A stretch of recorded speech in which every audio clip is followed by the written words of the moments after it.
السلام علیکم جی، فیاض رامے آپ لوگوں سے مخاطب ہے۔ امید ہے آپ سب لوگ خیریت سے ہوں گے۔ بات کریں گے سعد الرحمان اور ڈکی بھائی کیس کے حوالے سے۔ بہت سارے لوگ یہ پوچھ رہے تھے کہ ڈکی بھائی کا 52 منٹ کا ولاگ آیا اور آپ نے اس کے اوپر کوئی ابھی تک رسپانس نہیں دیا۔ آپ نے ایک عارضی سی فرضی سی ویڈیو بنائی، ڈیٹیل میں اس ولاگ کو ڈسکس نہیں کیا۔ تو میں 2-3 اپنے ایکسپیرینس اس ویڈیو میں شیئر کرنے جا رہا ہوں ڈکی بھائی کے 52 منٹ کے ولاگ میں۔ آنیسٹلی بات ہے کہ وہ دیکھ کے مجھے بھی افسوس ہوا، بہت زیادہ دکھ ہوا، لیکن ہم تو یہ چیزیں اس سے بھی زیادہ دکھ تب ہوا جب ہم تو یہ چیزیں فزیکلی دیکھتے رہے ہیں۔ اور جو سچویشن میں نے عروب اور ان کی والدہ کے کو دیکھا، اور 2-3 مومنٹ پر جب ضیاء کو دیکھا، تو وہ میں آپ لوگوں سے ڈسکلوز بھی نہیں کر سکتا عدالتوں کے درمیان۔ تو کچھ چیزیں ایسی ہیں جس کے لیے مجھے ان کی فیملی سے پرمیشن لینا ضروری ہے، اس کے بغیر میں ڈسکلوز نہیں کر سکتا۔ تو جیسے ہی وہ پھر مجھے الاؤ کریں گے تو وہ میں آپ لوگوں سے شیئر کروں گا۔ اور یہی وجہ ہے کہ ابھی تک ہم خاموش تھے، لیکن اب چونکہ بہت ساری چیزیں ڈکی نے خود ڈسکلوز کی ہیں تو میں اس پہ بات کرنے جا رہا ہوں۔ سب سے پہلے تو آج کی میری ویڈیو کا ٹائٹل ہے ڈکی بائی اینڈ وولفز۔ وہ میں نے کیوں کہا؟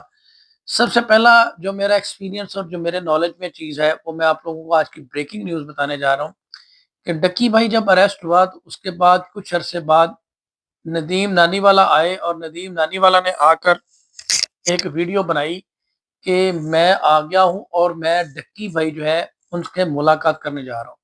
اور ندیم نانی والا سب سے پہلے نیشنل سائبر کرائم گیا، اور ندیم نانی والے کو بھی تشدد کا نشانہ بنایا گیا اور حبس بجا میں رکھا گیا، صرف اس بات پہ کہ وہ ڈکی بھائی سے ملاقات کرنے کیوں گیا ہے۔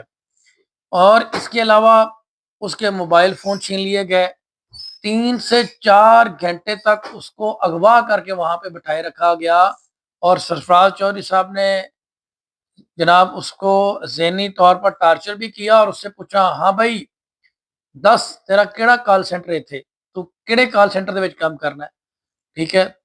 انہیں کہا سر، اس نے کہا سر میرا تو کوئی کال سینٹر ہے ہی نہیں۔ ہاں بھائی تو کیڑی بیٹنگ آپ کی پروموشن کرنا ہے، تو کیڑے ملک میں کنٹری ہیڈ ہے؟ 3 سے 4 گھنٹے جو ہے وہ اس کو وہاں پہ بلیک میل کیا جاتا رہا، ہراساں کیا جاتا رہا، اور اس کے موبائل فون رکھ لیے گئے، جو اس کو کہا گیا کہ کل آپ کو دے دیں گے۔ سارے موبائل فون موقع پہ چیک کیے گئے، اس میں سے کوئی ایک ایویڈنس نہیں ملا، ٹھیک ہے؟ اور اس کے باوجود پھر وہ آج تک اس کو وہ موبائل فون واپس نہیں ملے، ٹھیک ہے؟ آئی فون تھے، 10-12 لاکھ روپے کے وہ موبائل فون تھے، آج تک اس کو وہ واپس نہیں ملے۔ اس کے علاوہ پھر اس نے برٹش ایمبیسی کو لیٹر لکھے، مختلف اور لوگوں کو لکھے۔ ایک اور انسیڈنٹ آپ کو بتاتا ہوں کہ جو سبحان ہے، جو اس کا مینیجر ہے، اس نے جب کہا کہ اس کو بھی بہت زیادہ ٹارچر کیا جاتا رہا، پریشر ڈالا جاتا رہا کہ آپ وعدہ مافوا بن جائیں، جب یہ ریکوری والا معاملہ ہوا، اس نے اس کو فیس کیا، اس نے اس سے بھی پیسوں کی ڈیمانڈ کی جاتی رہی، بہت ساری چیزیں جو میں کھل کے نہیں بتا سکتا۔ اسی طرح سے اسد ندیم سے اس کو بھی اسی لیے فکس کیا گیا۔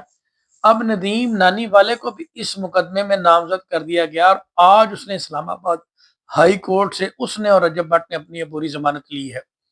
علی رضا نامی ایک ان کا دوست ہے، کزن ہے، وہ وہاں پہ اس بیاہ پہ پیش ہوا۔ اس نے کہا جی میرے یہ کلوز فرینڈ ہیں، وہ یہاں آنے چاہتے ہیں، ان کو پروٹیکٹیو بیل دیں۔ ان کو پروٹیکٹیو بیل بھی دی، ساتھ میں ایک بوگس ایف آئی آر جو اور لانچ کی اس میں بھی۔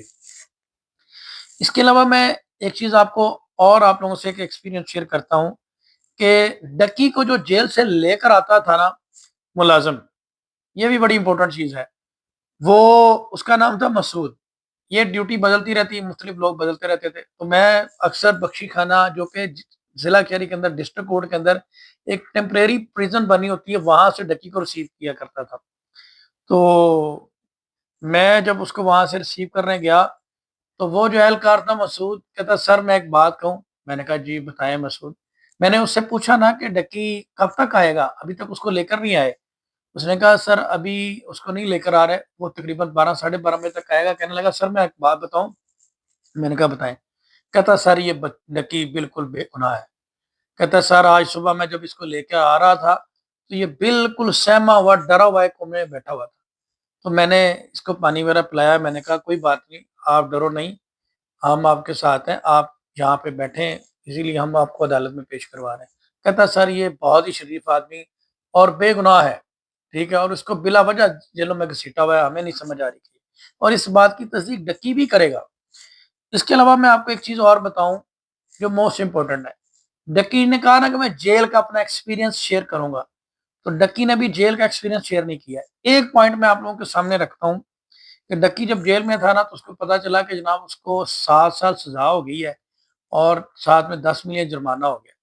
تو 2 دن تک ڈکی وہاں پہ جیل میں قید تنہائی میں روتا رہا تھا کہ یار میں نے تو کوئی جرم بھی نہیں کیا، میرے سے 9 کروڑ روپے بھی لے لیے گئے، تو مجھے سزا بھی ہوگی ہے، یہ کس بات، یہ ابھی تو میرا ٹرائل شروع نہیں ہوا۔ تو 2 دن تک سعد الرحمان وہاں پہ عدالت میں روتا رہا تھا۔ اس کے علاوہ بہت ساری چیزیں اور ہیں جو میں آنے والے وقت میں آپ لوگوں کے سامنے ان کی پرمیشن کے ساتھ رکھوں گا۔ پھر عروب کو جس طرح میں نے دیکھا، ایک ویڈیو میں آپ دیکھیں گے عروب اور ان کی والدہ بیٹھی ہیں اور ہم آپس میں گفتگو کر رہے ہیں۔ اس وقت کیا گفتگو ہو رہی تھی، بہت ساری چیزیں ہیں جو ایک پرائیویٹ ڈسکشن ہوتی ہے جس کو ڈسکلوز نہیں کیا جا سکتا۔ تو میں نے اسی لیے میں کہتا تھا کہ انہوں لوگوں نے بہت زیادہ سفر کیا، اور زیاد جو ان کے بھائی ہیں وہ تو ایک دفعہ ایسی بے بسی کی سچویشن میں انہوں نے بڑا اچھے طریقے سے آلدو میں کیا میں نے چیزوں کو، لیکن ایک دو سچویشن ایسی آئی ہیں جو صرف زیاد جانتا ہے یا میں جانتا ہوں اس کو انہوں نے کس طریقے سے ٹیکل کیا۔ اس سارے معاملے میں مجھے اگر کسی بات کی خوشی ہوئی ہے تو وہ خوشی اس بات کی ہے کہ ڈکی نے اتنا ظلم برداشت کرنے کے بعد خاموش نہیں رہا اور ان سب کو ننگا کیا ہے، بے نقاب کیا ہے، اور ایک بہادر آدمی ہونے کا اور ایک باضمیر انسان ہونے کا ثبوت دیا ہے۔ اس نے اپنی بیوی، اس نے اپنی ماں اور اپنی تذلیل کو برداشت نہیں کیا اور اس کے اوپر آواز اٹھائی ہے، اور جو کہ ایک مظلوم کا کام بنتا ہے، اور یہ چیز جو ہے اس پہ میں بہت زیادہ اس کو اپریشیٹ کرتا ہوں۔ اس کے علاوہ اگر میں اروب کی بات کروں تو اروب نے بھی کمال کر دیا ہے۔ انہوں نے وومن امپاورمنٹ کو انشور کروایا کہ آج کی جو وومن ہے وہ کتنی زیادہ پاورفل ہے اور کتنی زیادہ باشعور ہے اور کتنی بہادر ہے۔ اروب سے دوسری اور کتنی وفادار بھی ہے۔ اروب سے دوسری لڑکیوں کو بھی ایک میسج ملا ہے کہ اس نے اتنے مشکل وقت میں اپنے شوہر کا جو ہے وہ ساتھ نہیں چھوڑا، اور جس کو بار بار ڈکی نے اپنی وہ کیا کہتے ہیں کہ ویلاگ میں بھی اس چیز کو کیا۔ تو اس بات پہ میں اس کو بہت زیادہ اپریشیٹ کرتا ہوں۔ میں اس سے پہلے 2 عورتوں کی تعریف کیا کرتا تھا، ایک ہے ڈاکٹر سمیرہ عزیز جو کہ سعودی عرب میں بزنس وومین ہے، پی ایچ ڈی ہیں، اور انہوں نے اپنی قابلیت کا، اپنی صلاحیت کا لوہا منوایا ہے۔ اس کے بعد مہرین سبطین ہے جو کہ پاکستان میں ایک جرنلسٹ ہیں اور modern face of the woman ہے۔ اب عروب جتوئی کی میں بات کر رہا ہوں کہ انہوں نے جس طرح سے پختہ یقین کے ساتھ وہ عورت ڈٹی رہی ہے۔ میں نے تو عدالتوں میں اس کو دیکھا کہ جب وہ عدالتوں میں آتی تھی 3 3 گھنٹے ویٹ کرنا پڑتا تھا، 2 2 3 3 گھنٹے وہاں پہ ڈسٹرکٹ کورٹ میں کوئی بیٹھنے کے لیے جگہ نہیں ہے، اور کم از کم جب وہ عدالت میں آتی 100 150 لوگ ہوتے ہیں عدالت میں ہیئرنگ کے لیے، عدالت میں کوئی ریمانڈ لینے آ رہا ہے، کوئی بیٹھنے کے لیے جگہ نہیں ہے، ٹھیک ہے۔ میں نے بڑی مشکل سے کسی دوسری کورٹ میں کوئی چیئر ارینج کر کے ان کو کبھی کبھار دے دینی، اور پھر جب انہوں نے باہر نکلا تو میڈیا نے گھیر لینا، اور ایک عورت ہوتے ہوئے اس سارے سچویشن کو فیس کرنا بہت ہی مشکل کام ہے۔ اور اس کے علاوہ پھر آپ یہ دیکھیں کہ سرفراز چودھری جیسے لوگ مرد ہوتے ہوئے ماسک لگا کے آتے تھے، اور وہ عورت جو ہے اس نے ان ساری چیزوں کو سامنا کیا۔ بہرحال ان کی فیملی کی پرمیشن کے ساتھ جو کچھ چیزیں مزید ہوں گی وہ میں ڈسکلوز کروں گا، اور اس کے اوپر بات کروں گا کہ ان کی والدہ کے ساتھ کیا کیا معاملات رہے، اور ان کے ساتھ کیا کیا معاملات رہے، اور عدالتوں میں کیا کچھ ہوتا رہا اور جنہوں میں۔ تو آپ سب لوگوں کا بہت شکریہ for the timing. Rajab Butt اور ندیم نانی والا بھی آ رہے ہیں، ان کو بھی ویلکم کریں، اور انشاءاللہ آپ لوگوں سے ملاقات ہوتی رہے گی۔ اپنی رائے کا ایک لاسٹ میں اظہار دیجیے گا کہ ان لوگوں کو آپ کے اوپینین کے مطابق سرفراز چودھری کو اب بھی ولاگ کے بعد سزا ہوگی یا نہیں ہوگی۔ میں آپ لوگوں کے کمنٹس کا انتظار کروں گا۔ بہت شکریہ۔